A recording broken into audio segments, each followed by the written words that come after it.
අනුරාධපුරේ ආවම රුපියල් 15000කට නවතින්න පුළුවන්. හරි අපූරු හොලිඩේ හෝම් එකක් තමයි මේ තියෙන්නේ. ඉතින් මෙතන එළියෙත් ඔයාලට නිදාසේ ඉන්න පුළුවන් වෙන විදිහට සීටින් ඇරේන්ජ්මන්ට් එකක් හදලා තියෙනවා. ඔයාලට අවුට්ඩෝර් එකේ ඩයින් කරන්න උනත් පුළුවන් වෙන විදිහේ පොඩි සීටින් ඇරේන්ජ්මන්ට් එකකුත් මෙතන තියෙනවා. ඉතින් මේ තියෙන යාලගේ ලිවිං රූම් එක. මෙතන ඔයාලට ටීවී එක පාවිච්චි කරන්නත් පුළුවන්. සහ මෙතන සැලකුතු පිරිසකට වාඩි වෙන්නත් පුළුවන්. ඉතින් මෙතන මේ හොලිඩේ හෝම් එකේ රූම්ස් 5ක් තියෙනවා. මේ හැම රූම් එකක්ම එයා කන්ඩිෂන් කරලා සහ ඇටච් බාත්රූම් එක තමයි තියෙන්නේ. ඉතින් මෙයාලගෙන් රුපියල් 20000කට මේක එයා කන්ඩිෂන් කරලම ගන්නත් පුළුවන්. නන් AC විදියට ගන්නවා නම් රුපියල් 15000ක් වෙන්නේ. මේ කාමරේ විතරක් හොට් වොටර් ෂාප් එකකුත් ඔයාලා බලා ගන්න පුළුවන්. ඉතින් මේ කාමර සහ මේ ඇඳන් හරිම පිරිසුදුවට පිළිවෙලකට තියෙනවා. මෙතනදී ඔයාලට කිචන් එකකුත් හම්බ වෙනවා.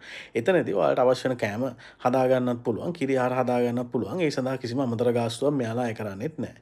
මේක AC විදියට ගත්තේ රුපියල් 20000ක් සහ නන් AC විදියට ගන්නවා රුපියල් 15000ක් තමයි ඔයාලට වෙන්නේ. මෙතන ඔයාලගේ ඩ්‍රයිවර් කෙනෙක් එනවා නම් එයාලට තින්න පුළුවන් විදිහේ තව තැනකුත් තියෙනවා.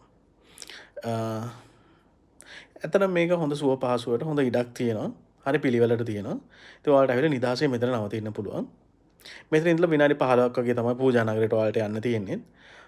මෙතන උඩරිම 20 දිනක් C5ක් දක්වා වගේ නවතින්න පුළුවන්. ඒ වගේ අවස්ථාවකදී මෙයාලා ඇඩිෂනල් මෙට්‍රස් එහෙම දාලා මෙතන සෙටප් එක ඔයාලට හදලා දෙනවා. ඒ සඳහා අමතර ගාස්තුවක් තියෙනවා.